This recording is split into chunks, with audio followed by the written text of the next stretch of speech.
Dhaka university এই সলিমুল্লাহ হলে একটা রুমে এক ব্যবসায়ীকে রাতভর আটকে রেখে নির্যাতনের অভিযোগ উঠছে ঢাকা বিশ্ববিদ্যালয়ের ছাত্র দলের একাংশ এবং ঢাকা কলেজ ছাত্র দলের সিন্ডিকেটের বিরুদ্ধে।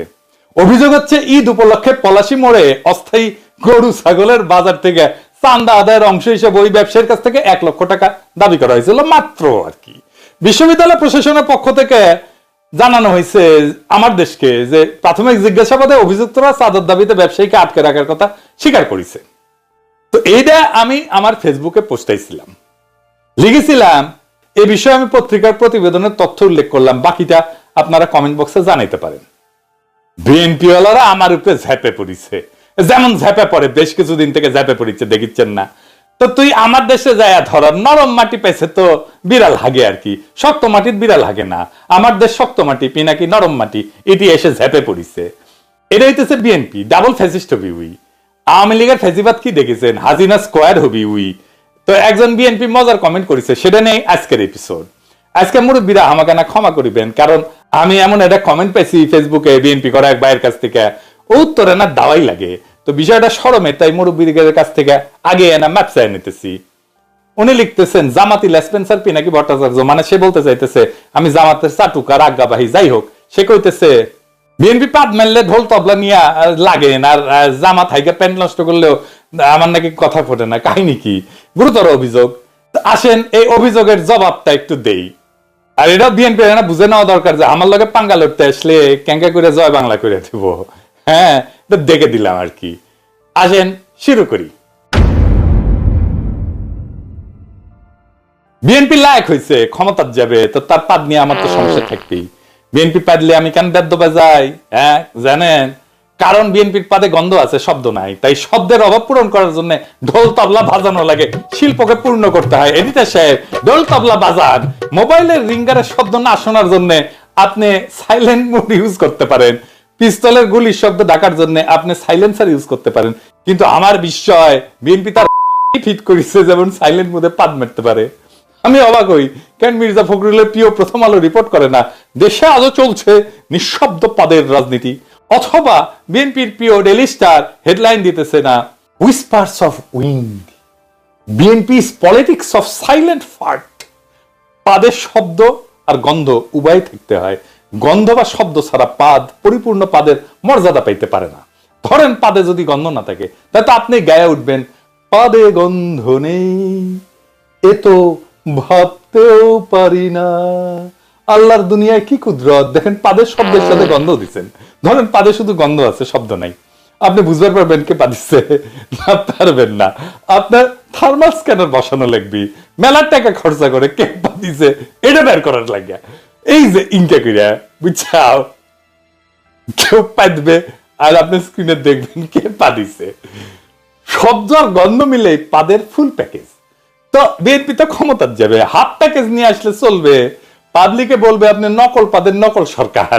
অথর্ব জনগণ গান গাইবে বিএনপির প্রিয় রবীন্দ্রনাথ ঠাকুরের সুরে, ওরা পাদিতে জানে না দয়াময়। জামাত ক্ষমতা যাওয়ার মতো লায়ক হোক দেখমুনি, এখন জামাতের পিছে দেওয়ার মতো টাইম আমার নাই। ওরা লেদা বাচ্চা, নিজের পাদের শব্দে নিজেই ডরায়।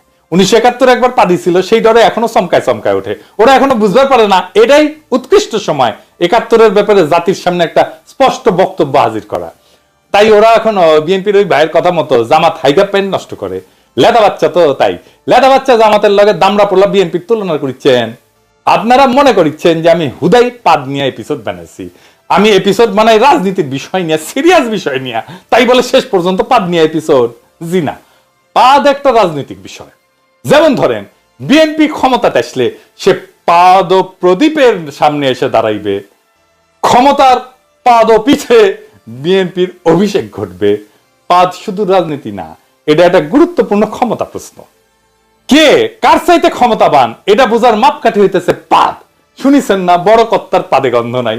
তার মানে আপনার পাদে কত মানুষ গন্ধ পাইতেছে না, তত মানুষ আপনার ক্ষমতা বলয়ের অধীন। এটাই আপনার স্ফিয়ার অফ ইনফ্লুয়েন্স।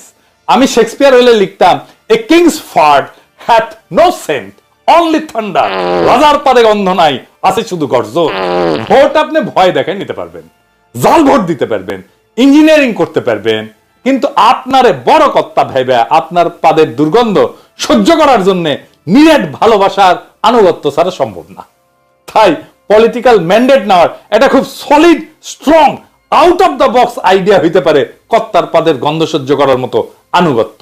এইটারে সরকার গঠনের পদ্ধতি হিসেবে বিবেচনা করা যাইতে পারে। আশা করি প্রফেসর ইউনূসের ঐক্যমত কমিশন এই বিষয়টা নিয়ে ভাববেন। পলিটিক্যাল পার্টিগুলো কে কত দুর্গন্ধযুক্ত পাদের গন্ধ জনগণকে খাওয়াইতে পারে, এটাই তো আসলে ভোট। শেক্সপিয়ার হইলে লিখতেন, to fart or not to fart, that is the question. Awami লীগকে নকল করাই যখন বিএনপির রাজনীতি হয়ে গেছে, আওয়ামী লীগের ধার করা অসাম্প্রদায়িকতা, মুক্তিযুদ্ধের চেতনা, জামাত শিবির রাজাকার, 1971 ছাড়া বিএনপির যেমন চলেই না, হাসিনার স্মার্ট বাংলাদেশের মতো করে স্মার্ট পাদের কর্মসূচি ঘোষণা করতে পারে বিএনপি। ওরা কবে আমাদের পাদে গন্ধ কম, শব্দ কম এবং স্বল্পস্থায়ী স্মার্ট। তখন মির্জা ফখরুল এসে বলবে, দেখেন আমাদের পাদ হাইব্রিড না, আমরা আদর্শবাদী পাদ মারি, এটা বায়োডিগ্রেডেবল, জনগণেরও সহ্য হয়, মিডিয়াও রিপোর্ট করে না। আমি যখন মেডিকেল কলেজে পড়ি তখন ছাত্র দলের ছেলেরা মিছিলের স্লোগান দিত, খতম করো বিদেশিবাদ, কায়েম করো জাতীয়তাবাদ। ওদের কে বুঝাবে জাতীয়তাবাদ, গণতন্ত্র এসব ধারণা বিদেশি, কোনোটাই দেশি না। ওরা যদি কইতো পাদীয়তাবাদ, এটা খাঁটি দেশি হইতো। তার স্লোগান হইতে পারতো খতম করো বিদেশিবাদ, কায়েম করো পাদীয়তাবাদ, তাহলে কিন্তু জম্পেশ হইতো। বাংলাদেশের রাজনীতি কিন্তু মঞ্চ নাটকের মতো। ধরেন একটা মঞ্চ নাটক ভাবেন, একদিকে আওয়ামী লীগ পাদ ও প্রদীপের আলো থেকে দূরে সরে গেল, আর বিএনপি আসীন হইল ক্ষমতার পাদ। এই পাদ কিন্তু রাজনীতিতে ফেলে দেওয়ার মতো বিষয় না। 1781 সালে বিখ্যাত রাষ্ট্রচিন্তক বেঞ্জামিন ফ্র্যাঙ্কলিন উনি সিদ্ধান্ত নিলেন তিনি বিজ্ঞান চর্চায় গুরুত্বপূর্ণ বিষয় নিয়ে লিখবেন। কি জানেন সেটা? পাদ। তার প্রবন্ধের নাম ছিল to the royal academy of ফার্টিং। Benjamin Franklin রাজকীয় বিজ্ঞান একাডেমিকে উৎসাহ দিতে চাইছিলেন যেন তারা এমন কোন ওষুধ আবিষ্কার করে যা সাধারণ খাবারের সাথে মিশায় খাওয়া যাবে এবং তার শরীরের গ্যাস নির্গমনকে করে তুলবে সুগন্ধযুক্ত, পরিচ্ছন্ন সুগন্ধির মতো। অর্থাৎ এই মহান রাষ্ট্রনায়ক, লেখক, বিজ্ঞানী, আবিষ্কারক চাইছিলেন এমন একটা চিকিৎসা পদ্ধতি তৈরি হোক যাতে পাদেরও সুগন্ধ। আহারে, বেঞ্জামিন ফ্র্যাঙ্কলিনের আশা আজও পূরণ হয়নি, তার স্বপ্ন এখনো পূরণ হয় নাই। উনি বাংলাদেশে জন্মাইলে ওনার উত্তরসূরি বেঞ্জামিন ফ্র্যাঙ্কলিনের স্বপ্ন পূরণের জন্য আরেকবার ফ্যাসিবাদ কায়েম করিতেন। পাদকে সুগন্ধময় করার স্বপ্ন। বাংলাদেশের রাজনৈতিক নেতাদের কাজে হইতেছে স্বপ্ন দেখা। পদ্মা সেতু থেকে শুরু করে মধ্যমায়ের দেশ সব হওয়ার স্বপ্ন দেখেন। স্বপ্ন না দেখলে রাজনৈতিক নেতা হওয়া যায় না বাংলাদেশে। ওনারা স্বপ্নের কথা বলেন কিন্তু মাঝে মাঝে ওনাদের স্বপ্ন দোষ হয়, হইলেও সেটা ওনারা চাইতে চান। যেমন পাদের গন্ধ এবং শব্দ চাইতে যাইতে চান, পারেন না। স্বপ্ন দেখবেন, স্বপ্ন তো সব এটা তো হয় না। বেঞ্জামিন ফ্র্যাঙ্কলিন হুদাহুদি এমন পাদ নিয়ে গবেষণার কথা বলেন নাই। বিএনপি একটা অপারেশন চালাইছিল খালেদা জিয়ার আমলে আর্মিরে দিয়া, নাম ছিল operation clean heart. BNP cross ফায়ারে মারছিল তার দলের লোকদেরই, কারণ তারা কন্ট্রোল করতে পারতেছিল না তার দলের গুন্ডাদেরকে। এই অপারেশন ক্লিন হার্ট যারা চালাইছিল তারাই হয়ে ওঠে র্যাব। বেঞ্জামিন ফ্র্যাঙ্কলিনের পথ ধরে তারা নতুন অপারেশন চালাইতে পারে, অপারেশন ক্লিন ফার্ট। এর লক্ষ্য হবে যারা সুগন্ধযুক্ত পাদ দিতে পারে না তাদের ক্রস ফায়ারে দেওয়া। কারণ কি জানেন? কারণ ধর্মেও পাদের একটা বিশেষ উল্লেখ ছিল। সেন্ট অগাস্টিন উনি একজন বিশিষ্ট ধর্মতাত্ত্বিক এবং দার্শনিক ছিলেন। তিনি ছিলেন রোমান ক্যাথলিক চার্চের একজন পুরোহিত এবং অনেক পরে বিশপ হয়েছিলেন। তার প্রধান রচনাগুলোর মধ্যে দুইটা হচ্ছে কনফেশনস এবং সিটি অফ গড। আমরা যখন ওই সংস্কৃতি বিকাশ কেন্দ্রে লিয়াকত ভাইরটি ওই দর্শন পড়িছিলাম না, তখন উনি সিটি অফ গড পড়াইছিলেন আমাদেরকে। এখনো যারা পড়েন ওইখানে চিন্তার ইতিহাস, তারা নিশ্চয়ই সিটি অফ গড পড়েন। তো ওই সিটি অফ গডে উনি বলছিলেন যে কিছু মানুষ আছে যারা শরীরকে এমন ভাবে নিয়ন্ত্রণ করতে পারে, যারা সুরেলা এবং গন্ধহীন পাদ দিতে পারে। যদিও বিষয়টা হাস্যকর মনে হইতে পারে, কিন্তু সিটি অফ গডের মতো দর্শনের একটা খুব বেসিক বইও পাদের উল্লেখ আছে। আমরা এটা নিয়ে যতই হাসাহাসি করি না কেন, মধ্যযুগে ফ্ল্যাটুলিস্ট বা প্রফেশনাল ফার্টার ছিল, মানে পেশাদার পাদদাতা, যারা রাজাদের আগমনে পায়দা পায়দা পারফর্ম করত। ওরা সম্ভবত গান গাইতো, আহা কি আনন্দ আকাশে বাতাসে, পেদে পেদে ফুটে ওঠে কত শোভা চারিপাশে, আহা কি আনন্দ আকাশে বাতাসে। ইনু জাতি ছিল একটা, এই আমাদের হাসানুল্লাহ কিন্তু না, এই কিউবেকে থাকতো হাজার হাজার বছর আগে। ইনুদের একটা পাদের দেবতা ছিল, ম্যাটসিউ কাপেউ নাম। হঠাৎ কোনো পাদের শব্দ শুনলে সবাই বুঝতে পারতো সম্ভবত কিছু বার্তা এসেছে, ঐশী বার্তা। কিছু পেশাদার ফাটোলজিস্ট ছিল যারা এই পাদের ভাষার ব্যাখ্যা করত। পাদ নিয়ে একটা বই আছে কালে প্রফেসর ভ্যালেরি অ্যালেনের on farting language and laughter in the Middle Ages. ওই বইয়ে দেখলাম যে 1300 থেকে 1400 শতাব্দীতে বাট ট্রাম্পের নামে একটা পারফরমেন্স ছিল, মানে দিয়া বাদ্য বাজানো। বিএনপির বুলু আছে না, উই তো বিএনপির আর সালাউদ্দিন সাহেব মুখপাত্র। কিছুদিন আগে বুলুর পারফরমেন্স দেখেছিলাম না, প্রফেসর ইউনূসের ধর্ম টর্ম নিয়ে কথা হয়েছিল। তো ওর একটা বাট ট্রাম্পেন যদি আমরা দেখতাম দিয়া যদি বাদ্য বাজাইতো তাহলে কি মজাটাই না হইতো। বিএনপির পাদে আমরা বাদ্য বাজাই, কিন্তু বিএনপির পাদগুলো কেমন তার একটা পাদ দেখাই। সালাউদ্দিন সাহেবের লেসপেন্সাররা এতই খেপিছে ইলিয়াস আর আমার উপরে জুতা মারিছে। দেখেন ইলিয়াস হোসেন ফিনাকি ইতার জুতা মারি দে আর প্রাণ প্রিয় সালাউদ্দিন ভাইয়েরে অপচর্য করার বলি আর তারা দিক্কাত জানাই জুতা নিক্ষেপ করছি। আমি জুতা মারছি যে আপনার সাংবাদিক ইলিয়াস হোসেন ও পিনাকি ভট্টাচার্যকে। ও আমাদের প্রিয় নেতা সালাউদ্দিন আহমেদকে নিয়ে মিথ্যা অপবাদ চালাচ্ছে, এরা দুজনেই। এর কারণে আমরা ওরা দুজনকে আমরা কি জুতা নিক্ষেপ করছি। ইলিয়াস আলী এবং পিনাকি ভট্টাচার্য, আমরা আমাদের প্রিয় নেতার বিরুদ্ধে অপপ্রচার চালানোর কারণে আমরা এদের বিরুদ্ধে জুতা নিক্ষেপ কর্মসূচি আজকে গ্রহণ করেছি।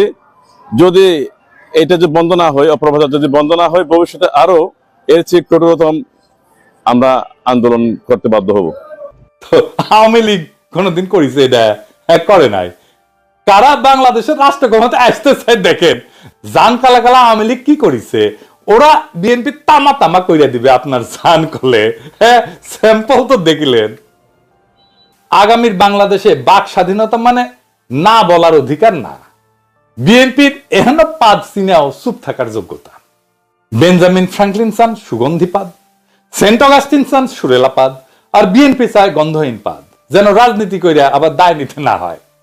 তাই পাদের শব্দ থাকতে হবে, রাজনীতিতে বক্তব্য থাকতে হবে। চুপ করে গন্ধ ছড়ানোটা গণতন্ত্রের অপমান করে। গাদা গাদা সংস্কার করতেছে প্রফেসর ইউনূসের সরকার, কিন্তু একটা ছোট আর গুরুত্বপূর্ণ সংস্কার করলে অনেক সমস্যা করলে মিটে যেত। তা হইতেছে নতুন একটা আইন। কি আইন? প্রত্যেকটা সংসদীয় বৈঠকের আগে পাদ দিয়ে নিতে হবে। পাদ দেওয়ার পরেই বক্তব্য দেওয়া যাবে, কারণ পাদ আগে ব্যয় হয়ে গেলে বক্তব্যের দুর্গন্ধ কম থাকবে।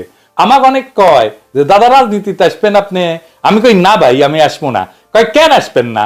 বাংলাদেশের রাজনীতি হইতেছে পাবলিক বাসে পাদ দেওয়ার মতো, কে দিল কেউ বলে না, সবাই টের পায়, কেউ স্বীকার করে না। সবচেয়ে বড় কথা, সেই পাশে বসা যায় না, দাঁড়ানো যায় না, শুধু নিঃশব্দে সহ্য করে যেতে হয় প্রজন্মের পর প্রজন্ম।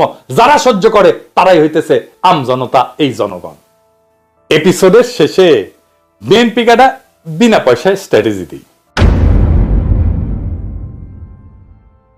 আপনারা জানেন আমি মেলা স্ট্র্যাটেজি দিছি, এমনকি হাসিনাকেও স্ট্র্যাটেজি দিছি। আমার স্ট্র্যাটেজি হলো ফুল প্রুফ, একদম বন্দুকের গুলি মিস হইতে পারে, আমার স্ট্র্যাটেজি কোনো মিস হবে না কখনো। বিএনপিকে একটা ফুল প্রুফ স্ট্র্যাটেজি দিব আজকে।